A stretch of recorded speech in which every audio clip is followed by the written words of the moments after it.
Welcome to The Pluck, a podcast about writing, recording, and playing music for Pluck string instruments. Join us for long-form conversations with musicians, composers, producers, and educators sharing principles and stories from their real-world experience. Today on The Pluck, we're hanging out with Anthony Howell, a multi-instrumentalist best known for his fiery bluegrass banjo work. Raised in small town and based out of Mississippi, Anthony has toured with groups like Williamson Branch, the Edgar Loudermilk Band, Michael Cleveland and Flamekeeper, Daly and Vincent, and Seth Mulder and Midnight Run, while racking up wins at major banjo contests, including the Winfield National Banjo Championship. Most days, you'll find him behind a 1929 Gibson TB3, blending hard-driving Scott Vestal and Jens Kruger vocabulary with a modern melodic edge and sharing that sound with thousands of listeners online and on the stage. Anthony, welcome. Hey, man. How you doing? Hey, I'm doing well. How are you today? I'm great, man. I appreciate you asking me to be on here with you. Of course.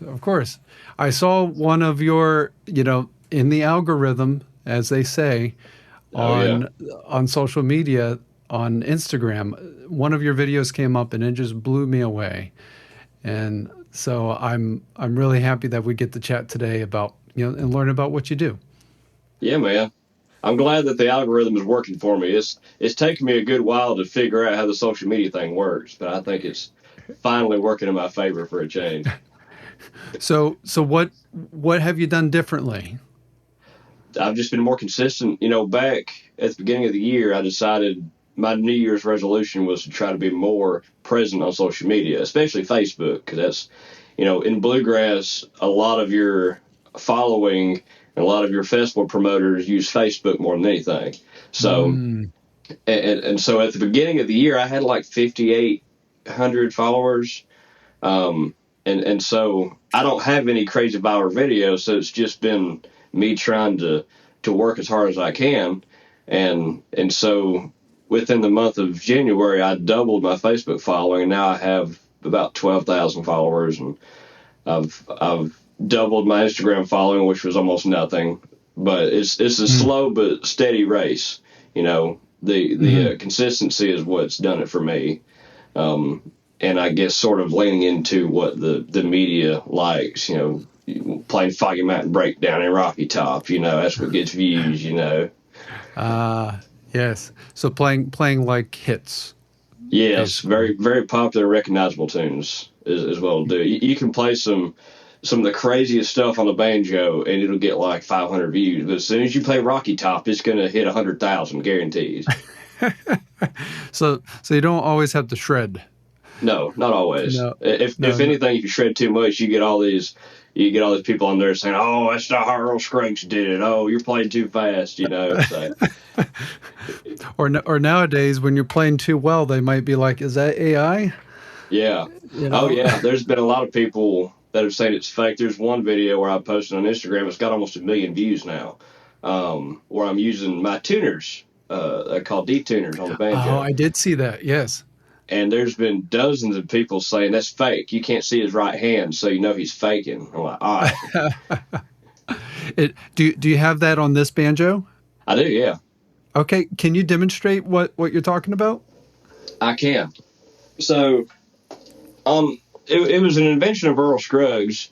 Back in the day, he had a tune called Earl's Breakdown, and on the recording, he had the idea to tune his second string within the song, but he didn't have these special tuners. He would just tune the tuner without having any stops in it. So if you go back and listen to the original recording of Earl's Breakdown, you can hear him use it, and he's going completely out of tune. But it was a cool idea. So later on, he had somebody come up with a device where he drilled into his banjo, and it would stretch the string. And so it was like a separate tuner. These are what's called Keith tuners. I don't know if you can see it on the camera. It's got little screws, and those are stops. It's got a black one and a silver one. If you turn the silver one, it keeps it from going any further down. and the black one keeps it from going any further up. So my second string is a B. I'll turn the black screw, and then I'll tune it down to an A, turn my silver screw. So the Earl's breakdown in the middle of the song,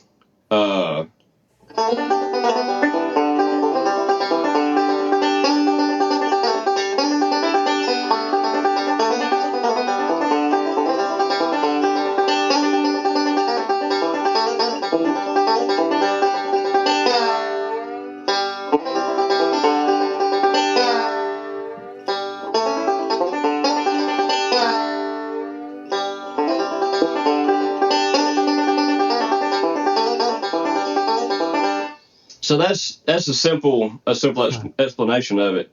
But I have 4 of them, so I have the ability to play songs using all 4 tuners. If my hand can get in the right spot, it's a little bit tricky and weird timing sometimes. Right. And this is on your Gibson, right? It is on my Gibson, yeah. I've got the original tuners from 1929, but I've just replaced all of them with these because not only are they cool, I can use them for different things, but they're great tuners, like they stay in tune. So I still have all the original parts for it. Oh, that's such a cool sound. That's such a cool sound with and that it's so in tune when you get to your pitch. Yeah, it stays in tune. That's amazing. Yeah. The other struggle is when you use all 4 of them, as a musician, most people will know when you tune one string, the rest of them are going to go out ever so slightly. And the banjo is more sensitive to that. Because I don't really know why. Maybe it's because the neck is smaller and it's more sensitive to tension change. But if you use all 4 of them, you're going to have to work with it for like a good 5 minutes to get them all to the right pitch because it's so sensitive to the pitch change. You'll think you have it set right, and it's going to screw everything else up. So it's a little bit of a learning curve to figure out how to make them work right. And I'm still learning how to use them, but it's a lot of fun. These Keith tuners, you can get them off of banjobeacon.com, but I got them from a guy named Dean Meese up in Indiana. He specializes in fixing up old banjo tuners and servicing them and making them work smoothly again. So a lot of these Keith tuners and other D tuners will stop working after a few months. They won't work right. And so a lot of people send their tuners to this guy, Dean Meese, up in Illinois, and they work better than they were when they were new. So all 4 of these came from him. As far as I know, he's the only guy that does any work like that. And he said he's up in Indiana, is it? In Illinois. Or Illinois, sorry. And so did you have to ship your banjo to him? No, he just sent me the tuners, and I sent you the tuners. And I was able to take the old ones off because they're being held on with like a nut and a bolt on the top of the tuner. There are no screws in the back of it like a guitar tuner. So I'm just able to take the strings off, undo the screw, take it off, and put those on. I can change all 4 of these tuners in less than 5 minutes. Ah, okay. Now, since we're talking about the anatomy of the banjo a little bit, tell us more about the instrument. Like, what are different pieces of it? So this banjo, well, most 5-string banjos are going to be relatively the same. You have... It's a head. It's essentially a drum head. And then it's layered like a drum would be. So you have your tension hoop, and the white part is just the head, a tone ring, and then the wood rim, and then a flange that goes around the banjo. And they're held on by these little J hooks. And if you take all those J hooks off, then you can take the banjo apart piece by piece. And so with that structure, a lot of banjo players will work on their banjos themselves, or they'll get new tone rings or new necks put in. And so if you take the J hooks off, take the tension hoop out and the head, and take the tone ring off, then you can pull the neck right out. And you can completely take this thing apart in under an hour and then put it back together, and it would be just fine. And a lot of banjos have what are called Archtop tone rings. This is a Flathead tone ring. The Archtop tone ring. Where's the tone ring? The tone ring is, you see where the wood rim is at, the little piece of wood that goes around? Uh-huh. The tone ring is right on top of that. It sits on top of the wood rim.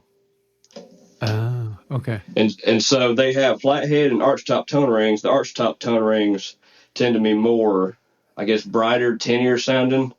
You know, you hear how this banjo sounds. The Archtop tone ring sound like, if I was to play back towards the bridge,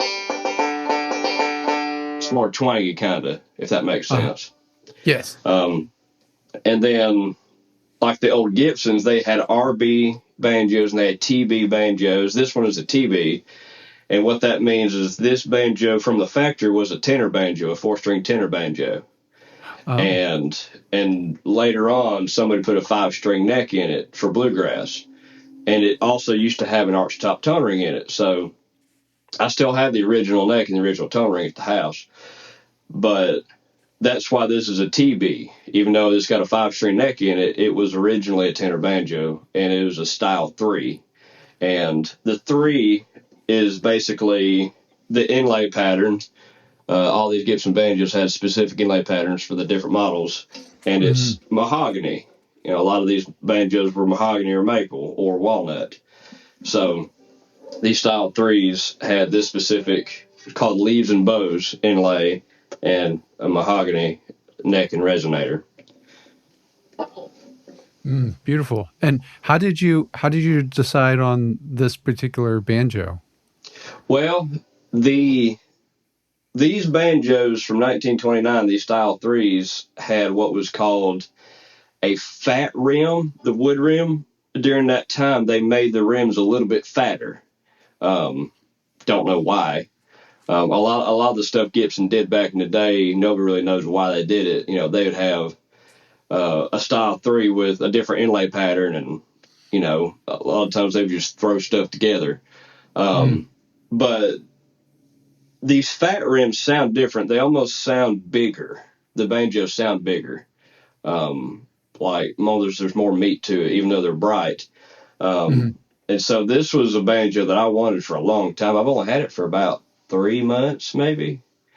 I saw it come up for sale, and the guy named Jim Britton had it for sale on consignment. And I saw it on Sunday. On Monday, I made arrangements to get it, and I immediately sold 2 banjos, like that day. And I drove up to Nashville from my house, Mississippi, and picked it up Tuesday. It's about 5.5 hours. Went up and picked it up and drove straight on. And how long ago was that? That was the day before Christmas. So it's been just about 3 months. What a Christmas present. Yeah, I'm telling you. Yeah. and the nice thing was, you know, these banjos aren't cheap. So, you know, a lot of musicians wouldn't be able to afford them. Fortunately, I had banjos like piled up that I had won at contests. So I was able to sell the banjos to afford this. So I don't really have that much money in it. Gotcha. So kind of an even trade. I would think so. Yeah. Yeah. Very cool. Very cool. Well, let's back up a little bit, Anthony. Sure. When did you start music? So I started playing music. It's a little bit fuzzy because my dad tried to teach me guitar when I was probably 10. And I was a very small child, so the guitar, when I would stand the guitar up on its end, it would be as tall as I was. So I had a hard time playing it. And eventually I said I wanted to learn something else. He had a mandolin lying around that I ended up learning from a Mel Bay DVD. It would show like 2-finger chords and simple melodies like Red River Valley and Grandfather's Clock, old folk songs basically. The Mel Bay DVD didn't want to pay for copyrights, so they would use a bunch of public domain stuff, and right. So which I can't blame them at all. So I learned everything on there, and then Mom and Dad were like, we need to teach you, we need to get you some actual lessons to get to the next level. Mm-hmm. And so we found a man named Alan Sibley, who was an established musician of his own right, playing bluegrass festivals around the circuit. And now he has his own TV show on RFD called the Bluegrass Trail. He fronts the band Alan Sibley and the Magnolia Ramblers. Anyway, so I was 11 when we met Alan, and I started taking mandolin lessons from him when I was 11 years old. That was right before my 12th birthday. And okay. So I took about a year's worth of mandolin lessons from Alan, and then I started playing the guitar. I picked the guitar back up, and I took lessons for about 6 months, and then I decided I want to learn the banjo. So Alan had an old banjo that belonged to his father that he let me borrow because I didn't have one. Uh-huh. And so I would use his dad's banjo and take it home to practice, and I took banjo lessons for about a year and a half. Eventually, Alan got some guys together because my family couldn't afford to get me a good banjo. And he got some guys together and raised enough money to get my first Gibson banjo. That's amazing. So I had a really good support system back at home. Alan, it's not something he ever would have done for necessarily anybody. Alan probably had 60 to 75 students a week during this time he was teaching. And I was the only one that really ever took to it, like wanted to do it professionally, I guess. Mm-hmm. So where was he teaching out of?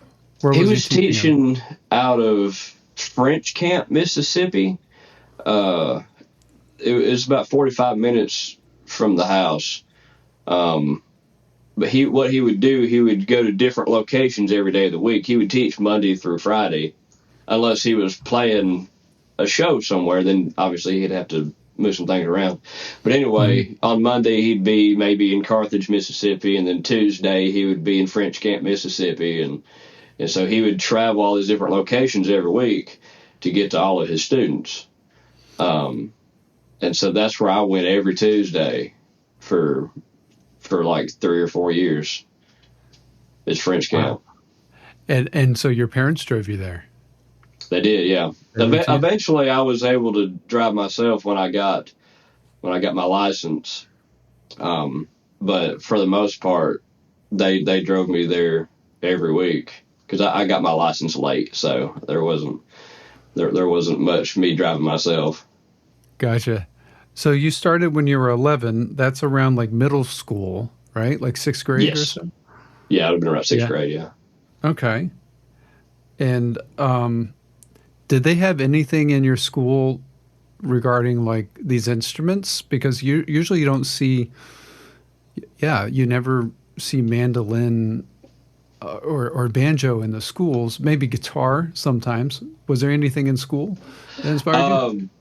Actually, I was homeschooled, so I never had to worry about the instruments or if I had time to practice because I was at home. I was so excited about music. I'd go in there and get my schoolwork done in an hour just so I could go practice.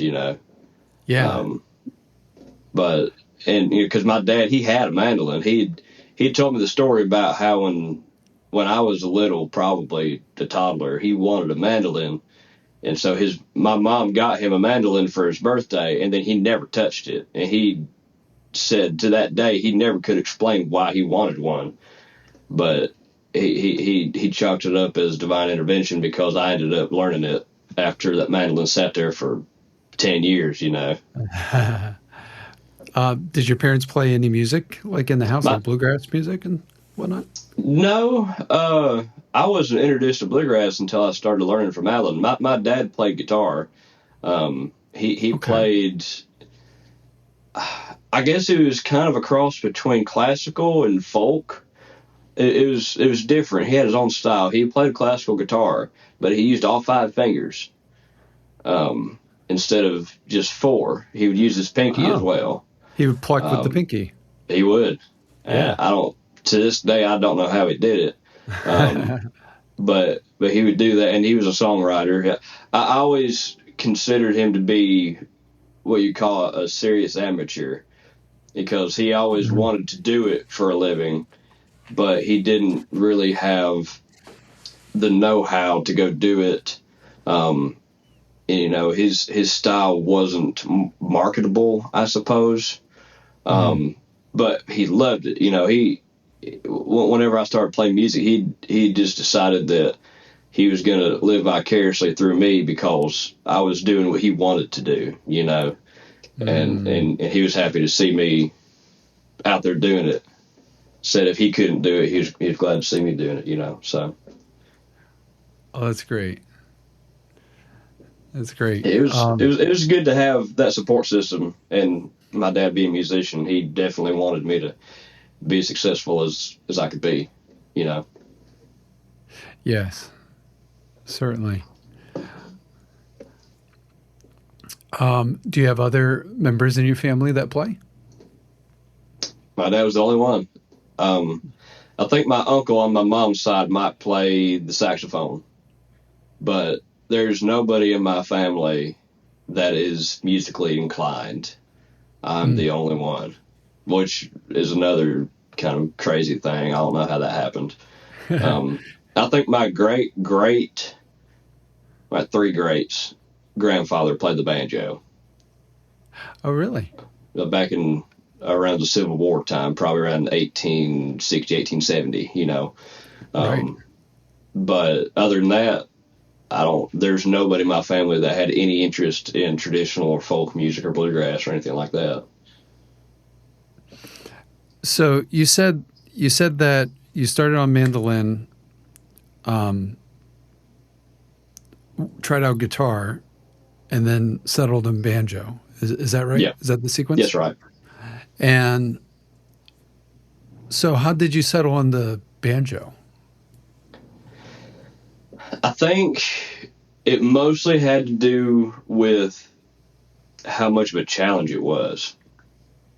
I've always been the type of person that if it's hard, if it's difficult, I'm going to do it because I'm not going to let it show me up. I was very determined as a child, no matter what it was. If somebody says you can't do that, watch. You're like, I'll show you. Oh yeah. I was definitely that kind of child. There's still a little bit of that, but not nearly as. I'm not as stubborn as I used to be. But I guess Alan had told me, I mentioned learning the banjo, and he said, I don't know if you want to do that. It's going to be hard. And I said, well, Dad decided it. I'm going to learn it now because you said that it's hard. And I'm not going to say I took to it as easily as everything else. It didn't take too long to get the hang of the rolls. But I found that I could do things with the banjo that I couldn't do with the other instruments, and that excited me. So I think that's what made me settle on the banjo. Just not many people know how versatile a banjo can be. If you really sit down and try new things with it, you'd be amazed at the sounds you get out of a banjo. So that's what excited me about it the most, I think. Yeah, so you mentioned a couple things there. You mentioned rolls. Now, I know what Yes. rolls are, but can you explain what rolls are? Sure. So the rolls is a continuous sequence of 16th notes is what they are. So a simple roll is called a forward roll, where I'm using my index finger, middle finger, and then thumb, and it's just constantly. And so you'll play 16 of those notes within a bar. 16th notes. But in threes, you're doing it in threes, though. In threes. Yeah, so you're going 1, 2, 3, 4, 1, 2, 3, 4. So in a 2-measure bar, you'll be playing 16 notes with 3 fingers. It's weird. I guess syncopation would be the right term for it. But you have those, and then you have a forward backwards roll where you play the same roll and then go back. And then you have what you call an alternating thumb roll, is where you alternate your thumb from the 3rd to 4th string. Kind of like the Merle Travis style of finger picking, where you're having an alternating like bass line. So those are kind of a few simple ideas for rolls that Earl Scruggs would have used back in the day. And we still use them now. So when you're playing, are you thinking of like what roll you're using, like in the context of a song, or is it pretty fluid and you're not thinking much? It tends to be pretty fluid. If I'm thinking about what comes next, I'm trying to figure out what the melody is and figure out where it is on the fingerboard. My right hand, believe it or not, takes less thought than the left hand.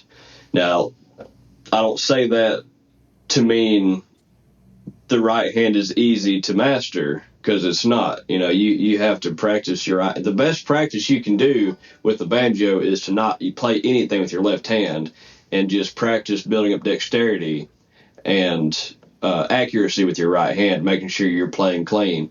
But once you have all of it down, it comes pretty natural. When I'm learning a song, I will pretty much just try to figure out the melody on the fingerboard or how it goes, and then the rolls just kind of fall through. Okay. So that's interesting. That's a very that's a standard approach to the banjo, where you have a melody and you surround it with a roll, right? Yeah. It's kind of like weaved. There's a weaving going on. Can you describe this weaving of the melody and the roll? Well, I'm trying to think of a simple tune, something that, like "I'll Fly Away," the old gospel hymn, is a good example of that, because the first few notes of the melody, I'll probably use my alternating thumb roll, like I said, and then I'll go into like a forward roll.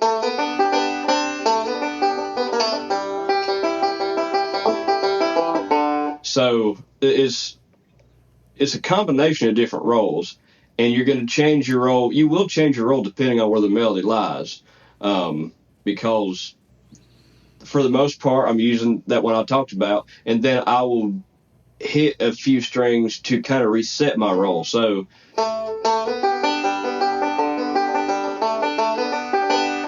right there, I'm hitting both of those strings with my 2 fingers, and I'm resetting my roll to do a forward backward roll,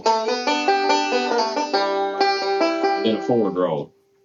So it's like a well-oiled machine. If you have a roll that doesn't work, you're going to be able to hear it. Like, it's not going to sound right. But I feel like there's a lot of there's a lot of forgiveness when it comes to that, because you can play a wrong roll and get by. It won't sound as good as it would otherwise, but you could definitely tell. Yeah. Well, so you're right. What's a wrong roll? What do you mean by that?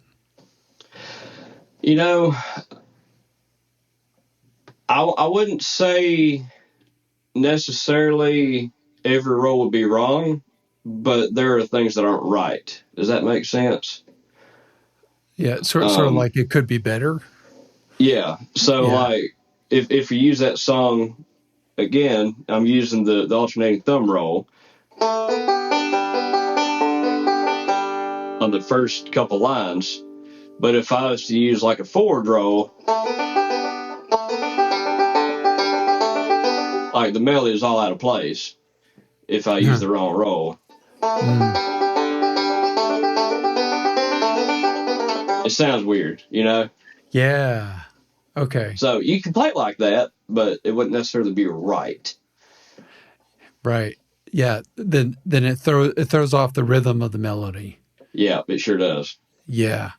The rhythm, the cadence, the phrasing, everything. Unless you're doing it for like a special effect or absolutely, something like that. Yeah. You mentioned something about, I think, you said special effects or something along those lines.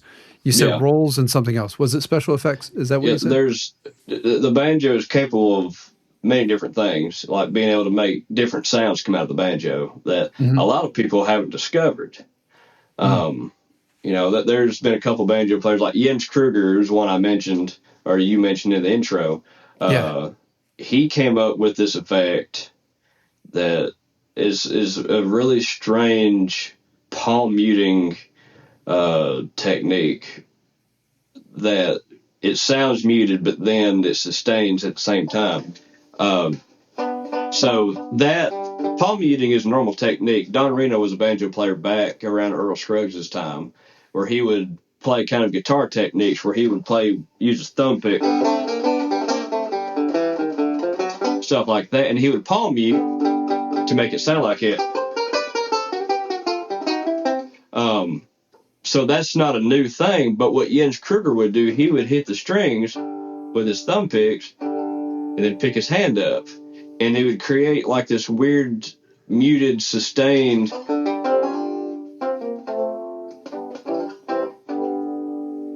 And he would also move his neck to get like a reverb vibrato.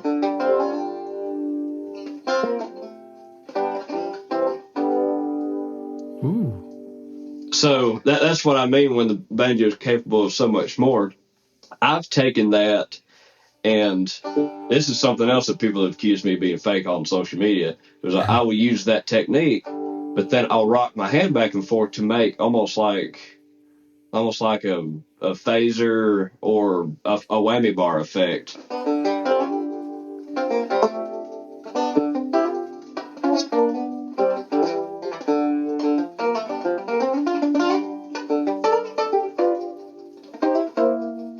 Real bluesy. Oh, that is so cool. So there's a video of me kind of doing it on social media, and it's kind of angled like this. So people are accusing me of, he put a whammy bar on there and is using his hand to hide it. You know, social media, all the people get on there and say all the craziest things. But that's something that I have developed into my own. Yeah, I don't claim to invent the palm muting technique that Jens Kruger made, but as far as I know, I don't think anybody else has used that, being able to get that sound like a whammy bar. And just silly things like you can use sound effects. I don't know if you remember the game Asteroids, like the little computer game. Yeah. So just stupid thing like, you know, you can tell I was homeschooled. I know too much random crap about the banjo. You had plenty of time to explore it. I did, man. I explored so much about the banjo. So when you really got into the banjo, how much were you practicing? Oh, gosh. Man, I would... Not even just banjo, but there were times where I'd practice 8 hours a day. I practiced so much. And it'd be not just 8 hours once a day. It was 8 hours every day. Wow. So I practiced a lot, you know. So give us like an idea, like, what do you practice for 8 hours? Like, what do you go through? Back then, I would practice things that Alan would teach me, whether it be a tune or, you know, at this point, I had the rolls down well enough. I didn't have to sit there and just practice rolls. It never hurts to do that, but I was wanting to learn more things. So Right. I'd practice songs. I would try to figure out other ways to play these songs. I remember he taught me a tune called the Blackberry Blossom. It's an old fiddle tune. Yeah. And for the longest time, I only knew one way to play it because it's very melodic. And one of the things I'd practice is trying to learn different ways how to play that. And that's kind of what helped open up my vocabulary is sitting down with different tunes and learning different ways to play them. It's helped me develop a lot of my own inventions, a lot of my own licks. And it's something I think is important in today's music world, especially because you've had innovators come through the 60s and 70s and 80s. And these days, I feel like music has become stagnant, especially in bluegrass, where there's so many people out there that are influential, and these young people like myself don't go out and try to come up with their own things. Like a lot of these banjo players want to be J.D. Crowe. A lot of these banjo players want to be Bela Fleck, and they don't go past that. They don't try to do any of their own things. And I can't think of another banjo player out there right now that's doing that, my age. And the reason it's important is because if you let these people influence you to the point that you don't want to learn anything else, music is not going to evolve the way it needs to. I'm one of these people that thinks that if you're playing bluegrass, there should be an extent to like what even is bluegrass at this point. The infamous string dusters is a great example. I love the string dusters; they're awesome. But a lot of the stuff they play is probably pushing the borders into another type of music, and I think it's awesome. But what is bluegrass at that point? Where's the line?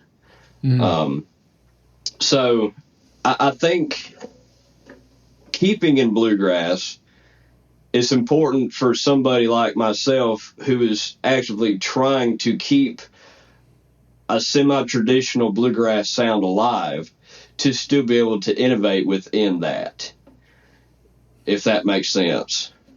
Yeah. I kind of went off on a... Have you found that? Sorry, go ahead. No, that's okay. Have you found that line yet? That line of like, I'm going too far outside of, where I want to be. The line for me is like when I do contest arrangements, the line for me is I want to be able to play cool stuff and be innovative while still being able to recognize what I'm playing. So, and a lot of that is still bluegrass oriented, because Bela Fleck, being one of the best banjo players on the earth, gets into playing like a bunch of jazz and classical pieces, and it's all wonderful. But playing a lot of that stuff in a bluegrass setting maybe doesn't work as well. So I take a Scott Vestal approach, where you have a bunch of cool licks, but for the most part, you can still probably tell what the song is. Where Bela would play a lot of dissonant chords and stuff over a bluegrass melody. It sounds cool, but would it be classified as bluegrass? And I'm not ever going to say they need to stop what they're doing. Never, absolutely not. They're doing great, and I love every bit of it. But the line, like I said, between is it bluegrass and is it not, I think is very fine. And it's important. Where bluegrass is very a tone-based music. Like if you can't play with good tone, then it's not going to be as good. We don't have a bunch of electrified instruments that can make your tone good. A lot of your tone is in your right hand, don't get me wrong. But, if you can't figure that out in bluegrass, you can definitely tell. So there's a specific sound for having having a good hard driving bluegrass sound, and what a lot of these other Newgrass guys are doing. And it is a fine line. It's hard to find it sometimes. Yeah. Are you able to demonstrate like what that would sound like? Kind of like, here's bluegrass, and this is where it's starting to like get away. Yeah. So a fine example. I'll just keep using "I'll Fly Away" because I know it's something everybody will recognize. Okay. Something that I would play like a normal melody.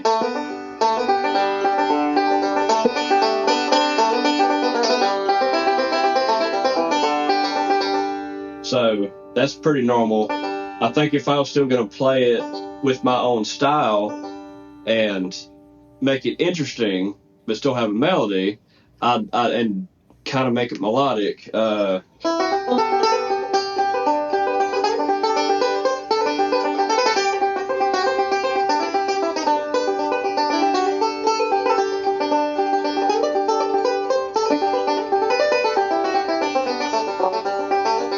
There's a couple flourishes in there, but for the most part, you can still tell what the song is. And I would imagine, just an example of what some of those other guys do when you're playing that, you might go in some weird dissonant chords. Oh, my gosh.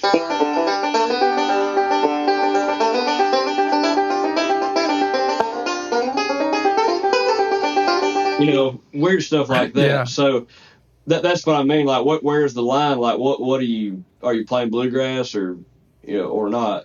Again, I don't ever want to say any of this stuff and people think, oh, he hates Bela Fleck, he hates all these guys. I don't. I love all of what they're doing.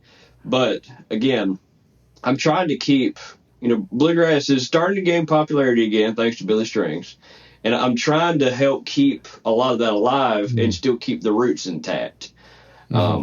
And not play so much, psychedelic stuff, I guess. Right. Yeah. Because I'm a big advocate for, music. A type of music exists for a reason, and if you're going to play that music, you should be able to play it right, and then still be able to experiment and be innovative to an extent, to still call it that type of music. Not even just bluegrass, but anything. Like country music is another example of that. Country music today isn't what it used to be. People like Zach Top are bringing back the 90s sound. He's being innovative while still holding true to what that type of country music is. I think that is a pretty common question or feeling where it's like, how much are we keeping or how much are we holding in the tradition of that style? Where is that foundation? What is that foundation for bluegrass? What is that foundation for country? And then how can we be innovative without changing it? Yeah, absolutely. Yeah. I think it's important, that there are a lot of banjo players out there right now that are really good that are my age. But like I said earlier, I can't think of the stuff these banjo players play. I can't think of anything that would make it their own. They're all copycats, and they're talented. They're great musicians, but I feel like a lot of them are underutilizing their talent because they are talented enough to be able to come up with new things, but they're not doing it. So. That's why I've been trying so hard to do that myself, because I want to see banjo. I want to see good banjo go in the right direction, and it's got to change to an extent to make it move with the times, But it doesn't need to go too far. This might be a good time to introduce your single that's coming out. Sure. Given our discussion on innovative banjo playing, sure. Would you say your new single has ideas of that? I would. Structurally, it's like a traditional banjo tune. It's pretty straightforward as far as the melody is concerned. The chords are a little bit different, Mm-hmm. but then I also try to incorporate some of my own modern ideas while still keeping the hard driving banjo idea intact. Mm-hmm. So I like to think that I use some of it, and I'd hope that it comes through and that people enjoy it, Yeah, definitely. Now, what's your next single called? What's the name of it? This upcoming single is called "In the End of the Line." When I finished writing it and got it done and recorded, the ending reminded me of a train falling off the track. So that's why I call it "End of the Line." The End of the Line. Very nice. And that comes out what day? It comes out March 30th to platforms. It's already been released to radio, but it's on radio. It's on radio right now. Platforms March 30th, and that's correct. And I believe you said there's a pre-save link. Is that right? I do have a pre-save link, and I can get you that if you need it. Yeah, definitely. Awesome. Well, do you mind playing a live version right now of End of the Line? I will do my best. All right.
There it is. Bravo. Banjo went out of tune and everything. Oh, that's okay. No one noticed. I hope not. Oh, that sounded fantastic. That was awesome. I appreciate it, man. Yeah, End of the Line. Man, that is cooking. That's some cooking stuff there. I'm excited to get this out and let people hear it. I had worked on this banjo project. Oh my gosh, I started working on this thing at the end of 2023 after I won the national championship. My idea was to try to get a new banjo project out there to help go off of the win. A lot of people that I know have won the national championship, but nobody knows anything about it because they don't market themselves. And marketing is everything. If you're going to try to be successful or known, you have to market yourself. So that was the idea. Well, I ended up getting a gig playing guitar with Seth Mulder and Midnight Run, playing guitar full time. Okay. This whole year, last year, I toured all over the world playing with Midnight Run. And my idea was, I'll play guitar and people maybe can recognize what else I'm capable of. And the only thing I got all year was, why are you not playing banjo? This is stupid. You need to go play banjo. And so the only reason I took the gig playing guitar is because I needed a gig at that present time. And I was like, yeah, I can play guitar. It's not a big deal. So when I got the gig playing guitar, I was like, man, I can't do this banjo album because it's really hard to promote a banjo record while I'm playing guitar. So I ended up just putting it on the shelf and starting a new project. And that album is now done, and now I'm playing banjo again. So I was like, well, I guess I'm going to do this banjo album now. And so now I've got this banjo album is about finished and going to be out there. And I have my other project sitting on the shelf, and it's just been a back and forth thing. So how do you manage, like, how are you managing the projects now, like the multiple ones? Like, do you lay out your days, or, what's that like? Not really. I play a lot of music. Like during the week with Seth, a lot of times we're playing at the Old Smoky Moonshine Distillery in Gatlinburg. We're one of the house bands out there. So, I work a lot during the day, and then I do recording here and there. I do session work. I carry microphones wherever I go because I've got Pro Tools on my laptop, and I carry a good portable interface, and so I record remotely. So I do that. I do social media, and now I'm doing Patreon, so I'm constantly writing banjo tabs and making videos for my Patreon, and so it's more like, what do I need to get done today, and I'll try to get it done, and what is the biggest priority. I've only been working on this banjo project again for a couple of weeks. Like, it's been sitting on the shelf, and I only just pulled it back out a couple of weeks ago. But on the bright side, I had everything almost completely recorded, and I can do it at my leisure because I played all the instruments on the track, on the album. Except for fiddle. I do not need to play fiddle. But it's not, I never have my day laid out because my schedule is so sporadic. It's just, I'll wake up and figure out what I need to do, and hopefully I'll get it done, Yeah. Hey, life of a musician, for sure. Yeah, life of a musician. Yeah. So this banjo project, so End of the Line is a single from an album that's going to come out? Is that what it is? Yeah. Yeah, this is from a forthcoming album that will be called Banjo Aficionado. And the theme comes from, I'm big into cigars and pipes. Like, I'm a big tobacco guy. Not cigarettes. I hate cigarettes. But tobacco, and like fine tobacco, I'm a big fan. And so they have a magazine called Cigar Aficionado. So I was like, boy, it'd be cool to have a theme like that. So the name of the album will be a Banjo Aficionado. Very cool. When's that projected to come out? I don't have a set release date for the album yet. I'm working on getting everything put together. Like this tomorrow, I've got a photo shoot, and then I'm going to try to have all the graphics done this week so that I can get it sent off and get all that part done. And then I have to finish mastering. Hopefully by summertime, I'll be able to get everything released and have it for sale. And how much of this are you doing yourself, and how much of it do you do with others? I'm doing almost every bit of it myself. I've produced it. I've recorded it. I'll be mixing it. I'll be mastering it. I played all the instruments, aside from a couple things. I have one track where I had, I guess, a Bluegrass all-star lineup of guests. There's one track that I'll play the song here in a little bit. I had Adam Haynes playing fiddle, who plays with Rhonda Vincent, Nick Chandler playing mandolin, and Trey Hensley playing guitar. So aside from a couple guests, I've done everything myself. And then I'm going to take my own pictures, and then I'm going to do all my own graphics. And like, I'm very self-contained as far as this stuff goes. Very DIY. Very DIY. And maybe it's because I don't like to spend money. But I also believe in a high quality product. If I didn't feel confident that I could do it all myself and make it look and sound good, then I wouldn't do it. But I think I can make it. I think I can make it all work. Yeah, I think so. I mean, based on what I've heard with the End of the Line song, like you produced that whole thing, right? I did, yeah. Yeah, it sounds fantastic. So let's listen to another. You said you have another one from your album you'd like to play? I do. This which one is that? Go ahead.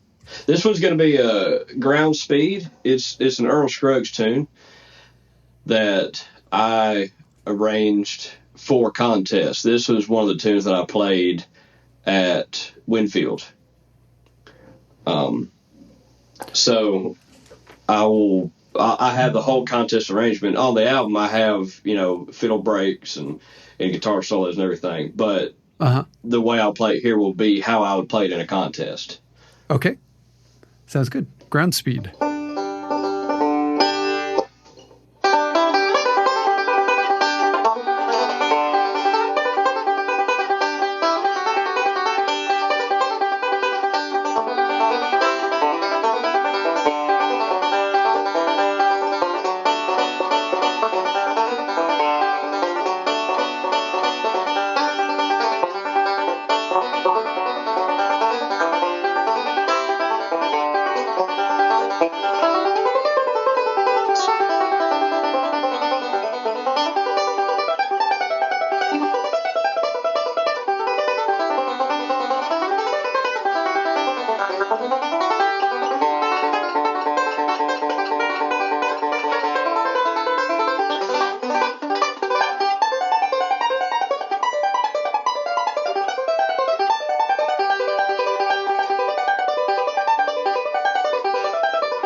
There it is. Bravo.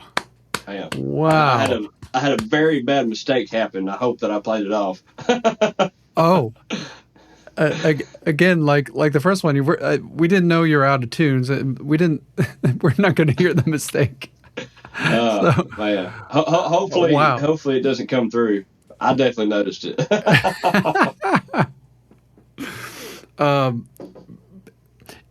That's the craziest thing, about being a performer. We are so critical. Yes. And every little thing kind of gets to us, and we hear it, but most of the time, like, no one else does. It's like that's very true. Yeah. Yeah, and we are our own worst critic all the time. Oh, all the time. All the time. That's definitely like a hump to get over. Do you feel like you've ever had to get over that hump of like this self-criticism and just kind of let it go? Yeah, there's a lot of I don't care, it just is what it is. I care a great deal because as a performer, I want to be able to put on the best show and give my best product to the consumer. But, a lot of things you have to let go. You can't be hard on yourself, because if you were, then you'd be miserable, because you'll mess up a lot. You know, I could probably count on both hands how many perfect shows I've ever played out of the thousands. You know, Right. it's you just have to not worry about it. I'm a very unbothered individual. Like there's not much that's going to bother me, so I let it go. It's not a big deal. Mm-hmm. Hopefully nobody got it on camera and puts it on YouTube. You know. Yeah, right. Yeah. So we just got to let it go sometimes, and yeah, man, it's just not a big deal. Yeah, you know, and that's really the nature of being human too. Like that's exactly right. You know, these things are going to happen. Like even the best players will mess up a little bit, and you know sometimes we won't even notice. And and sometimes we do. And it's just being human. You know, it's just the way it is. Yeah. I wanted to talk a little bit about this ground speed piece. That was amazing. That was so cool. You said before you played it that you arranged it for a contest. Is that right? Yeah. And was this one you played at the Winfield National Banjo Championship? It is. This was one of the 2 tunes that I played in my final round. In your final round. Excellent. Yeah. And is that like normal for these championships to arrange your own stuff to play? Most of the time, yeah. You know, there are a few people. Well, there are lots of people that will rip off somebody's arrangement of a song just to try to go win a contest.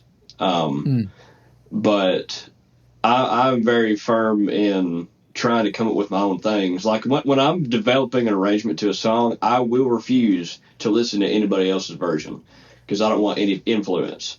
I want it to be 100% my own. You know, there's a guy out there, his name is Gary Davis. People call him Biscuit. And he is a 5-time national banjo champion. And he has his own arrangements. And a lot of these younger people that are coming up playing in contests are playing a lot of his arrangements. Like, I don't hear anything original. Goes back to what I was talking about earlier about how people will try to be like somebody and they don't venture out on their own. Same way with contests. They learn these other arrangements from Gary Davis and they don't learn anything of their own. You know, it is what it is. They end up winning contests with them. But for me, it's more rewarding to come up with my own arrangement because that tells me that my style and my ability is what's determining whether I win or not just me playing an arrangement of somebody else. It's more fulfilling for me. Yeah, it's your own voice coming through. Yeah, very much. You said this was an Earl Scruggs tune? It is an Earl Scruggs tune, yes. So he has his own way of playing it. Yeah. The first time playing through on my version is not exactly, but it's really close to how Earl played it.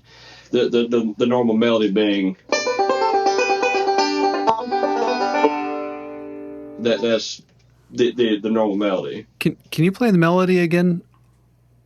Like, sure. It sounds like it's still surrounded by rolls, right? It is. Yeah. A lot of banjo tunes are very lick based. So when I say melody, it's rather loosely used. Oh, okay. I'm not a big fan of banjo tunes because of that. I'm a banjo player, but I don't think like a banjo player. I want to hear melodies. And so I'm not the biggest fan of traditional style banjo tunes. So the melody for this it kind of takes a minute to hear it. So I'll play it, and the melody is kind of like that. It's kind of surrounded by scales and arpeggios. Okay. So keeping that in mind.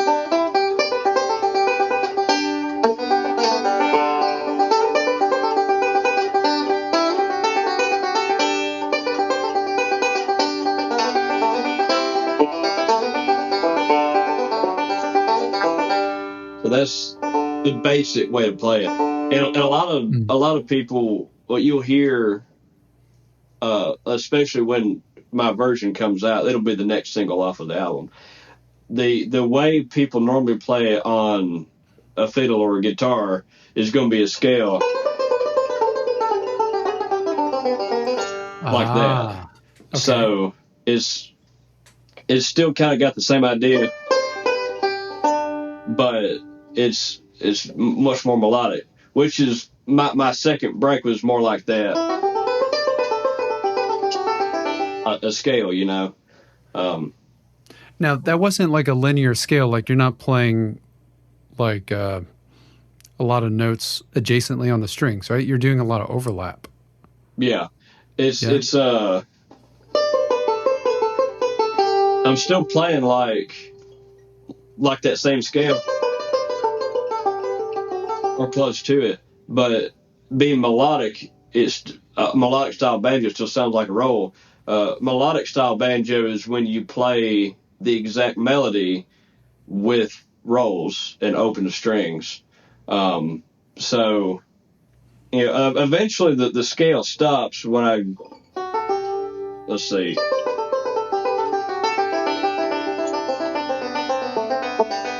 It's going all the way down, but it definitely sounds, instead of, how can I describe it? Instead of it sounding like a guitar, it almost sounds like a harp. You know, a harp has got a lot of open strings. It's got all the strings are sustaining, or kind of like a piano does. That's kind of the same vibe as melodic banjo. Instead of, it's a lot prettier. What would you call that other style? It's not melodic. What is it? It's just single string, where I'm playing single string, like a back and forth thumb index, like a guitar pick. Right. Except in tune.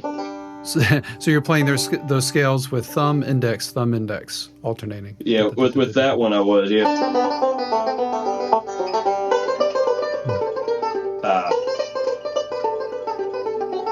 But when I'm playing the melodic, it's the same thing.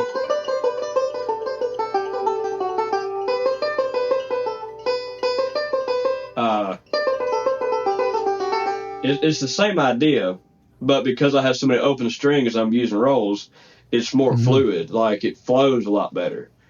Rather than staccato notes, I guess. And there's a place for that, but in this style of banjo, like in a contest, you're gonna do better playing melodic than you are single string, because it's a lot harder. It's a lot harder to make something flow and put it all together. You know, a lot of people could come up with something single string, because it's really easy to find the notes on individual strings, but figuring out where all the open strings are, it's a whole different ballgame. And it's difficult to get the hang of. It is. Yeah, you have to really get into those patterns and get them like muscle memory. Yeah. Can you talk about other parts of this arrangement that are unique to you? Yeah. Let's see. The biggest, probably the biggest thing that makes this arrangement unique to me is the second break that I played.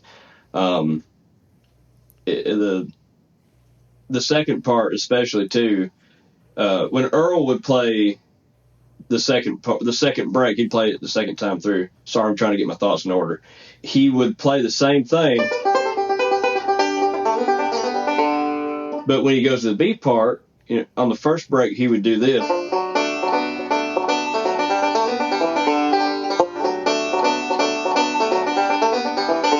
On the second break, the second time through, he would play the beat part. Instead of going to that first position, he would go up here.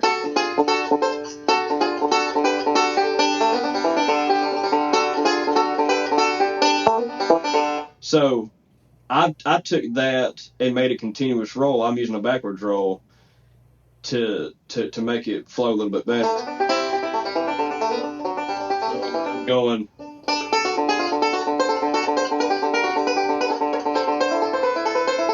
So that would be recognizable as mine. Makes it unique to my style. And I'm doing a backwards roll, and then I'm ending on my fourth string.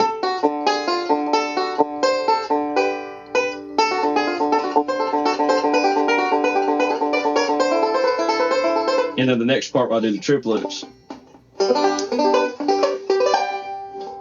There's a lot of stuff in that whole section that I guess can be recognized as, my own thing. This is the one where, as a kid, I grow up watching YouTube and watching all these musicians trying to play like them. Well, now I'm finding that a lot of these kids that are, teenagers younger than me are playing this. So it's weird to see the influence, but they're doing it. So I guess that would be the one that's recognizable. Talk about people learning the banjo. Yeah. So a little sidestep here. Sure. So like, what would you say for someone who's like interested in learning the banjo? Where should they start? They should definitely start learning a few rolls, like we talked about at the beginning. And if you are interested in learning the banjo and already trying to learn, please start using your finger picks right away. Because I've had students that will learn a few things and not wear their finger picks. And then you get to a point where you tell them, hey, you need to try to play with finger picks because it's going to sound better. It's kind of a prerequisite that should have happened a long time ago. And it makes it a lot harder for you later on if you don't start wearing your finger picks. I had a student, the way you wear your finger pick, a lot of you already know this, but you wear it where the blade is sitting on the under part of your thumb, and it wraps around your thumb. This is one of those new ToneSlab thumb pick. It's got a metal band and a plastic. It's a Torlon blade, but that's how you wear it. And so I had this banjo student that had not been wearing picks, and they said, I don't know how to wear it. And she was like, I just feel like it's going to fall off. And she was wearing it like this, like with the blade on top of her thumbnail, and it was upside down. And oh gosh. And then I was like, you have to turn it around. And then she was like this. I was like, no. And bless her heart, she just couldn't get the hang of it. So we haven't had a lesson together in a couple of weeks because she is actively trying to learn how to use finger picks after not using them ever. So if you're learning the banjo, the two things you need to do right off the bat is learn how to be comfortable with your finger picks and practice your rolls. Build up dexterity in your right hand so that whenever you get to learning songs, it'll come easier to you.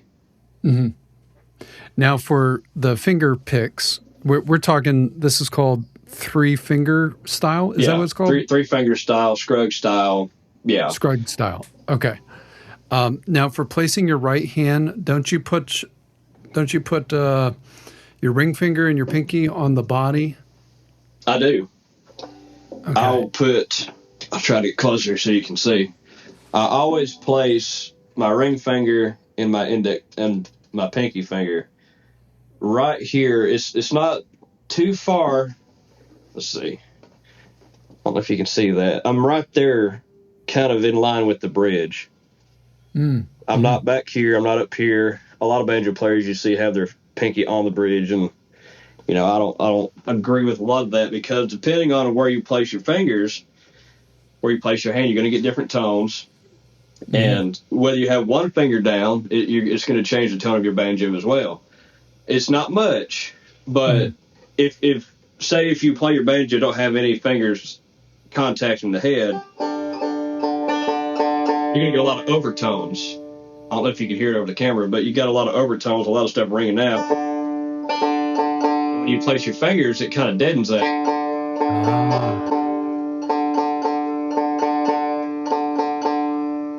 it might be hard to hear, but it definitely makes a difference.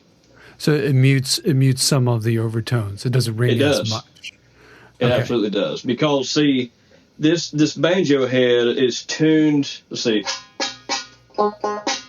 it's tuned to G sharp.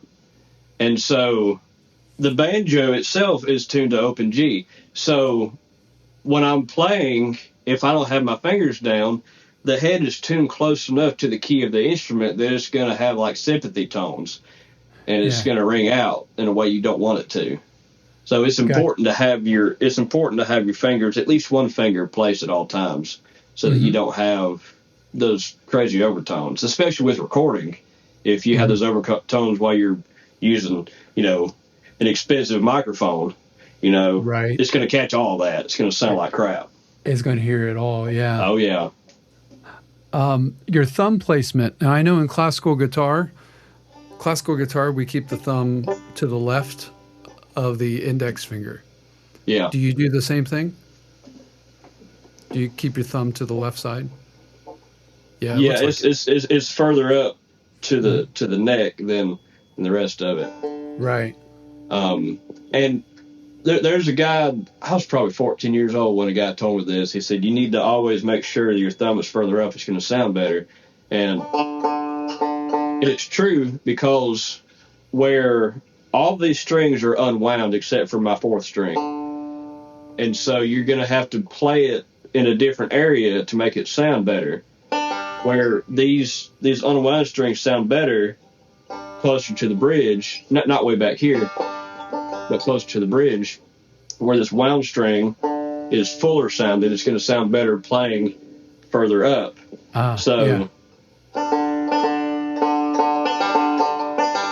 It just sounds fuller when I do that. Mm-hmm. And, and it changes whenever I play back up the next stuff. I'll move closer, and then my thumb is more in line probably with my index finger.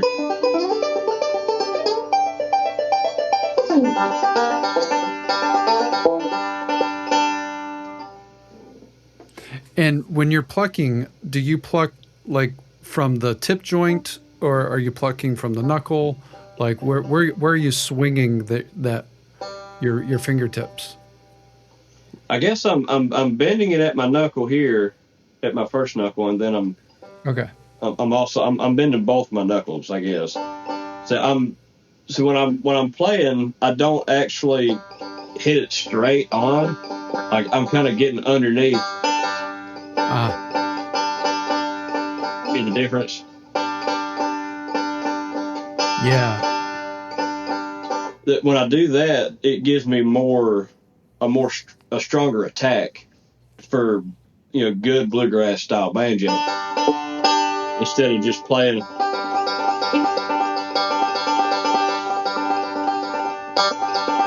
It's sharper.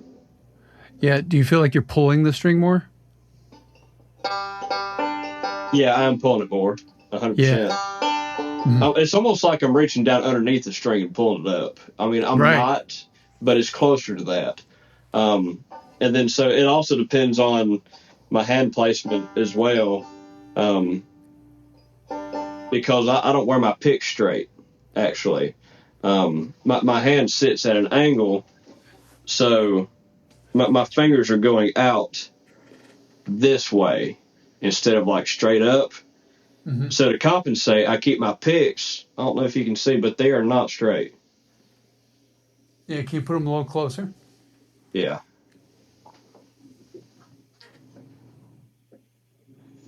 Oh, okay. They're not straight at all. Gotcha. And it's because, like I said, when I'm playing, my fingers are going in this direction rather than it's like more diagonal. Straight up. Like yeah. Oblique. So when I do that, it makes it so that my picks are hitting straight on. If I was to turn them, well, it feels weird, and make them straight, it's real tubby sound. I'm hit with the side of the pick rather than.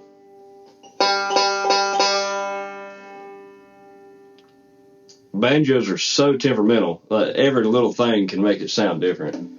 And every banjo's got a different way to do it. I'm sorry, every banjo player's got a different way of playing and pick hand placement, the way their picks are used. So things work for different people. All this is just what I found works best for me. I get the best possible tone out of all these things. So it'll be different for everybody, but yeah, it's a combination of things. Yeah, Definitely. You mentioned earlier about your thumb pick ToneSlabs. So you're working with ToneSlabs to make an Anthony Howell thumb pick. Is that right? we are. We are. So ToneSlabs has been around for a few years. They started making picks probably in, I don't know, probably 5 years ago, maybe around COVID. And I'll be honest, I wasn't really a fan at first. You know, they were getting better and getting better. And then they came out with this pick that was made out of this stuff called Torline. Don't ask me what it is. I have no idea. That's just what it's called. I just know that it sounds good. Okay. And so I started using their flat picks when I was playing guitar with Midnight Run. Seth had an endorsement with the guys, and it's a situation where, like, if we need something, just, let them know. They'll, help us out. So they're great people. So I started using their flat picks. I was like, dadgum, these things are really good. And then they talked about having thumb picks. And then my interest was piqued. My entire career, I've used blue chip. I've used nothing but blue chip picks. And we played the Station Inn back in January. We played the Station Inn, and the guys from ToneSlabs came over, and they had these new thumb picks. He said, "Hey, you need to try one." I said, "Absolutely." And I don't recommend doing this, but I took the thumb pick, and I didn't play with it at all before we went on stage. And I just took it on stage and played a show. I don't recommend that. That's risky. But the thumb pick was so good that I performed immediately better with that than my blue chip. And this isn't saying that blue chip is terrible. I love blue chip. They're great. I used them for 12 years. But what's special about these is they're made more like a traditional thumb pick, where you can see the blade sits above the band. Like it points up. With the blue chips, the blade sits down. Like it's, I don't know how to explain it. I wish I had one here. I'd show you. But it fits like a traditional thumb pick, so I actually get a fuller tone with it than I did with a blue chip.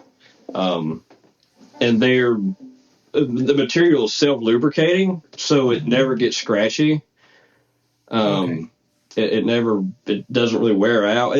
The tip is kind of wore out because the frosting on the banjo head kind of wears it out. But as far as actual pick wear, actual playing, it doesn't wear it at all. So I like the pick so much. The only thing I didn't like about it was this particular thumb pick had a pretty significant point on it. And they had that, and they had another one that was like completely round. And I was like, I went back and told him, said, this is what I would do differently, just for my personal taste. Because I also fingerpick guitar. And my preferred thumb pick is a vintage National thumb pick that that's relatively the same shape, but it's got a rounder tip on it. And so he said, David Welch, the main guy, the two guys that run ToneSlabs is David Welch and Frank Sullivan. And I talked to David, and he said, well, why don't we just start working on you a signature model? And I said, yeah, absolutely. That'd be awesome. So the prototype is finished. It's just I haven't got it in the mail yet.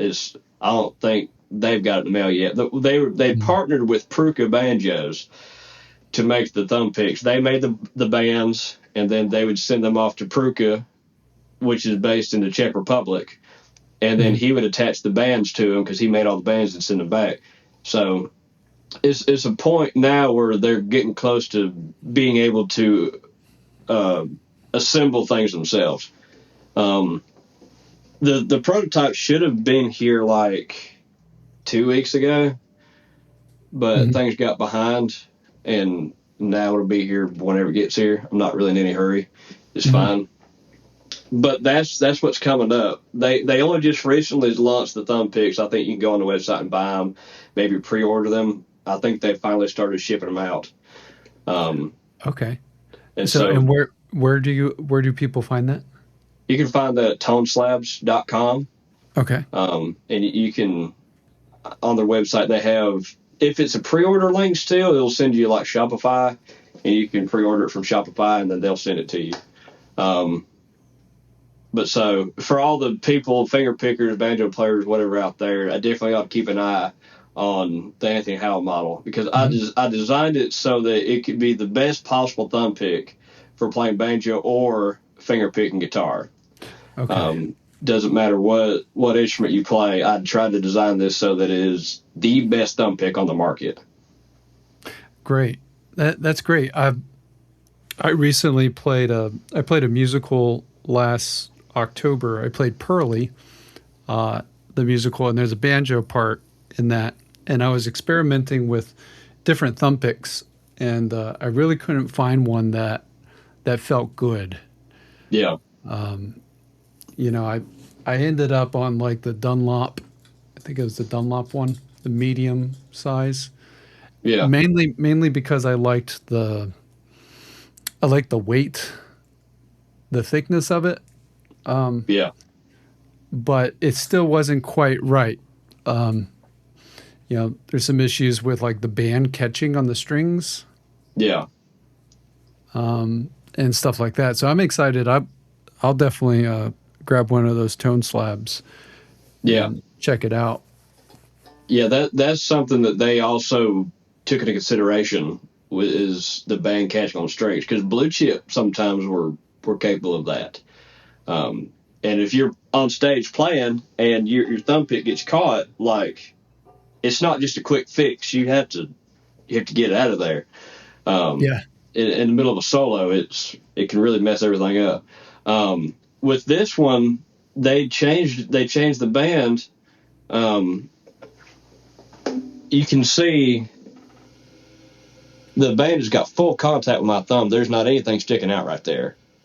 Mm-hmm. It is not going to catch. And the inside of it, the corner right here where the blade meets the band, is more of a significant corner. So it's not going to turn while you're playing. And the inside of the band, I don't know if you can see that at all, but it's sandblasted. So it's like a matte finish on the inside of the band. So then it grips your thumb a little bit. It does. So it's not tight. Yeah. It's not tight at all, but it's not going to move around. It's not going to fall off. Mm-hmm. It's a great thumb pick. I was blown away when I first got my hands on one. Oh, that's great.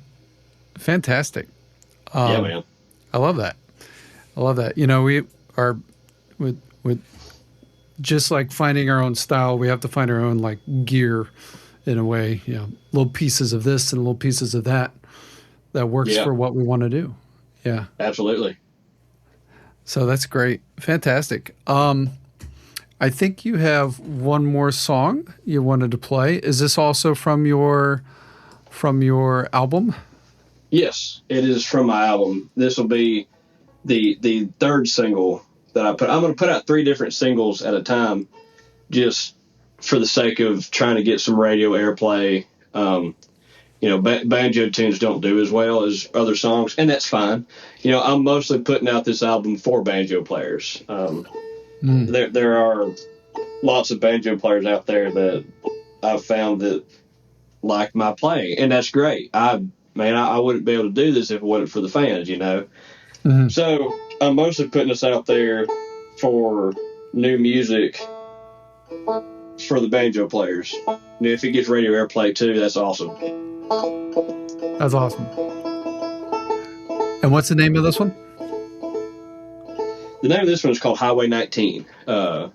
It put me in the mindset of like a Sunday drive, like just going down the road. It's a nice day, in a convertible. It's a good feeling tune. And I was where I live in Mississippi is right off of Highway 19. So it's kind of like alluding to my home state, my hometown, or whatever.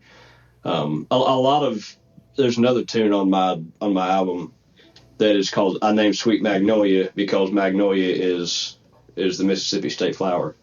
And I'm very proud of being from Mississippi, because there are a lot of talented people, a lot of famous people came from Mississippi. Yeah.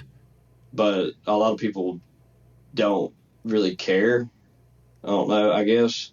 B.B. King, Elvis Presley, Conway Twitty. Elvis Presley, I was going to say, yeah. All these people from Mississippi, and a lot of people don't even know any better. Mississippi is known as the birthplace of American music, and that's the reason for it. So I like my heritage, and I like being, letting people know where I'm from. I'm proud of it. Everybody should be proud of where they're from. So this put me in the mind of riding down Highway 19 back at home. So all right, well, take us down Highway 19.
Gorgeous.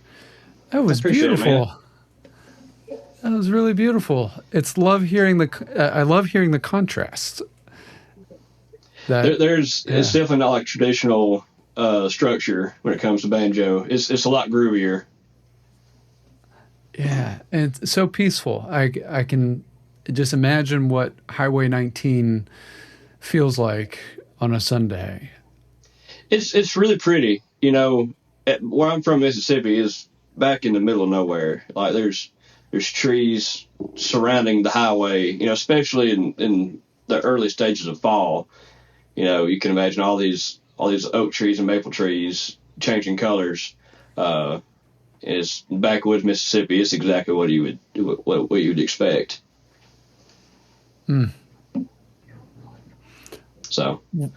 So like when you were writing this, like initially, like where did the first idea, like how did that come to be? The first part.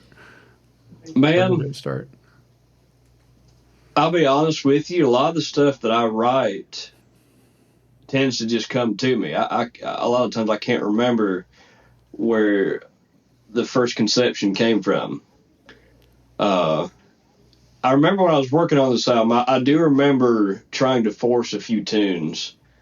I think this is one of them that I tried to force. I wanted to have something that was different, like this. I knew the rhythm, the timing that I wanted on it, like kind of like the halftime, the groovy. I don't know what you call it.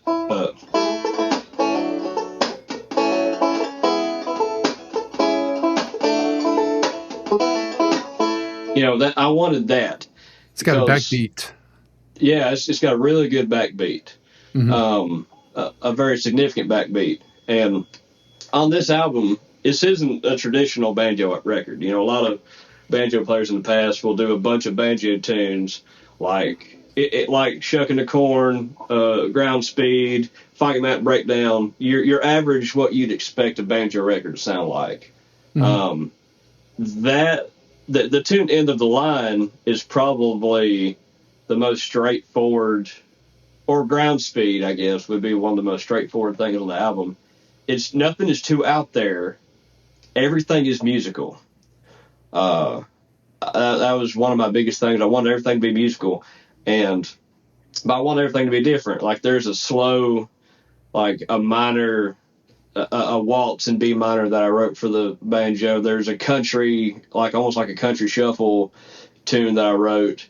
And then I got the End of the Line, then I got this one. So my idea was I wanted to have a very vast a variety of tunes on the banjo, because I'm trying to push the limits of bluegrass banjo, not the limits of banjo in general, but bluegrass banjo.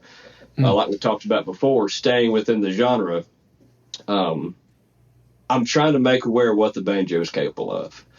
In the year 2026, I think this will be well received. I hope it is. I just hope people enjoy it, and being able to put out my music that is my style that I know people might enjoy makes me feel good, Mm-hmm. No, that's wonderful.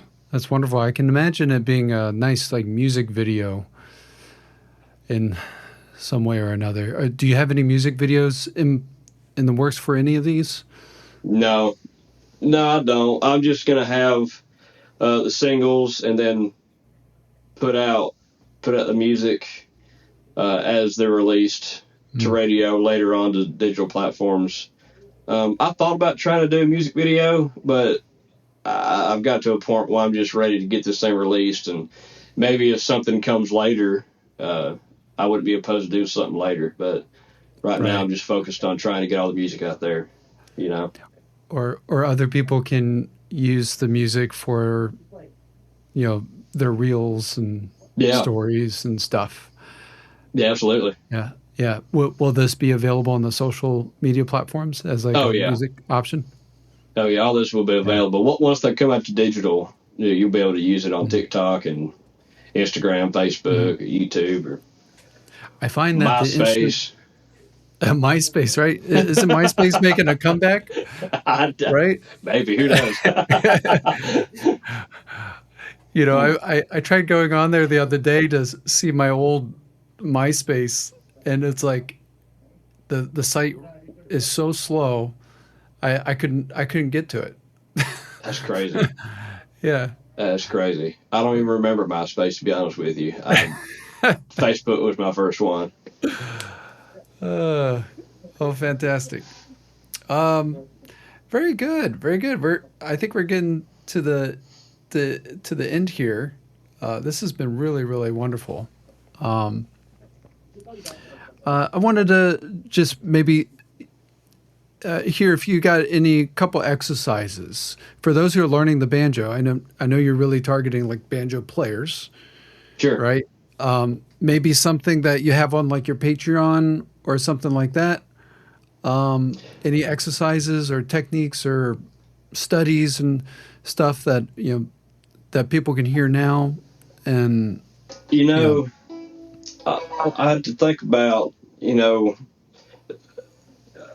targeting to different types of players. As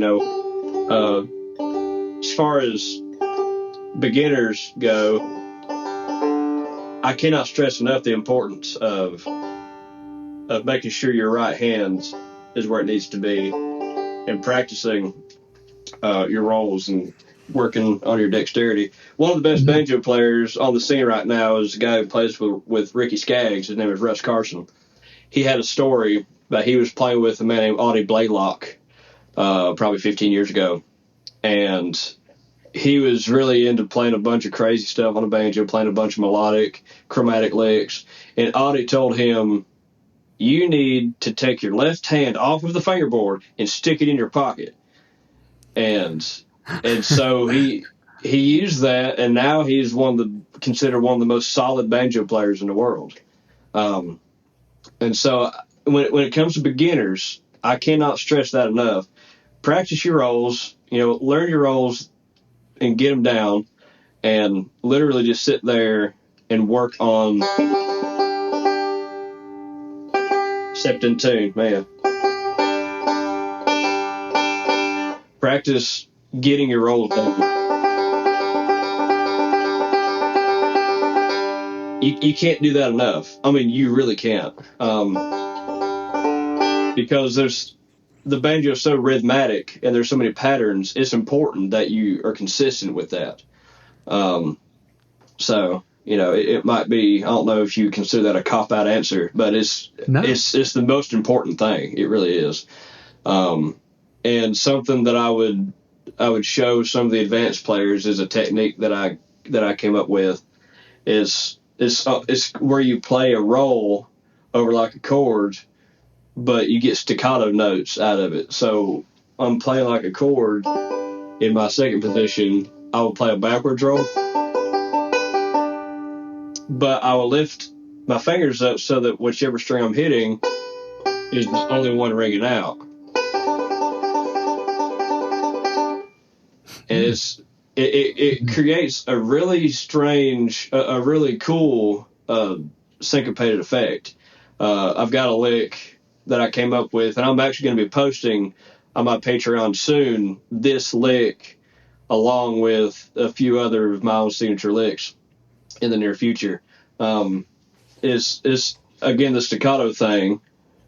I play this position. I'm doing second fret, third fret, fourth fret. But I'm lifting my fingers up to get the staccato tone. So I'm going up and going back down.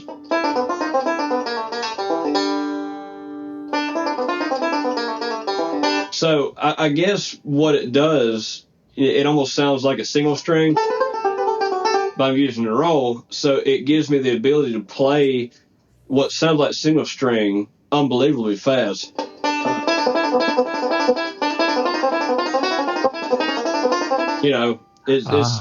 It's really strange.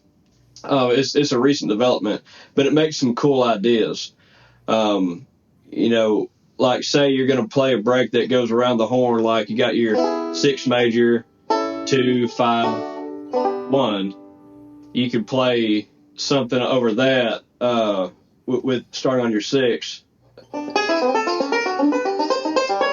2. So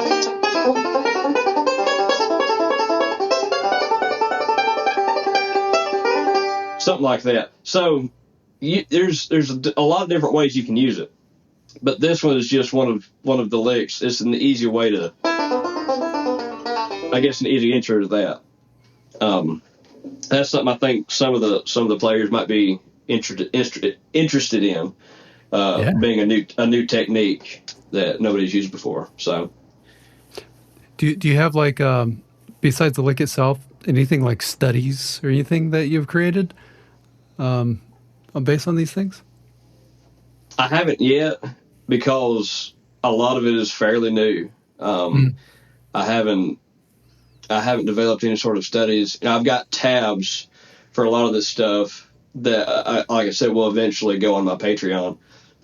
But I haven't developed any studies yet. It's very much a work in progress. Speaking of the tabs, is that how you learned? I learned a lot from tabs. Yes. Okay. Alan my music teacher would write out tabs. He would write it all by hand and then show me how to read it, and then I'd learn off of it. Mm-hmm. Eventually, I got tired of reading tabs because I hate reading tabs. I really do. It's I'm very much a visual learner. Like, I learn something a whole lot faster just by watching and listening rather than reading. I'm capable of it. If I need to, I can, but I prefer to. I'm very much trained by ear. I can learn a lot faster by ear than I can with the tab. Which is pretty common in the bluegrass world, right? It's very common, very common. Most people in bluegrass cannot read music, like myself. I cannot sight read. I know music well enough so that I could sit there and dissect it, and eventually, after about 18 hours, I might can play the song. But I can't read music well enough to sight read something. Very much hands-on by ear. My boss, my band leader, Seth, he asked me last night, he said, "Can you practice in your head?" I had to think about it. And yeah, I very much am thinking about things, learning by ear. It's all in my head most of the time. I can write tunes, like whole songs from front to back, in my head, and then turn around and play it on the banjo. So that style of learning just works best for me. I don't have a problem with tabs, and most banjo players prefer it, which is why I offer it on my Patreon. Otherwise, I would just slow it down and break things down. But I don't have a problem writing it. I just don't like reading it. Yeah. Oh, that's interesting. That's interesting. It makes perfect sense. Just the nature of the style of the instrument historically. Yeah. You know, it's such a it's an art form passed down by oral tradition. Yes. And it very much is. So lots of listening, absorbing, maybe imitating, stuff like that. Yeah. There's a lot of listening, even in a bluegrass band setting where, your main rhythm section is a rhythm guitar, a bass, and a mandolin. A mandolin that takes place of like a snare drum, plays the offbeat. And so there's a lot of listening for, maybe a mandolin wants to take some fills and play backup over a verse or something, then a mandolin or a fiddle might chop, or if there's no fiddle, then a banjo might vamp and play the offbeat. So we're all constantly trying to pay attention to each other and listen. And it's like that with any band, but a lot of times in bluegrass, in a bluegrass band setting, some things aren't planned out. A lot of it is impromptu. So you have to pay really close attention and listen close at everybody else to make sure you're all sounding good and working as a team, Definitely. Just like jazz. It's a lot like absolutely. That in jazz too. Absolutely it is. Yeah. Yeah, a lot of stuff you don't know what's going to come next, so you better be on your A game. You better be listening too. Yeah. Oh yeah. Always be listening. Well, awesome. Well, thank you so much, Anthony. This has been such a wonderful time to learn more about you and to hear you play these songs coming out on the single End of the Line on March 30th, Ground Speed and Highway 19 coming out on your as other singles soon. Yeah.